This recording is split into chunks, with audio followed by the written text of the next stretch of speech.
kysellään vähän sisustamisesta. Joko tai voimakkaat värit tai neutraalit, vintage tai moderni, minimalismi tai maksimalismi, vaalea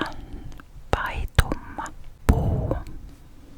tai metalli, messinki tai kupari, messinki tai kupari, kukat tai huonekasvit, matto vai paljas lattia, kahden istuttava sohva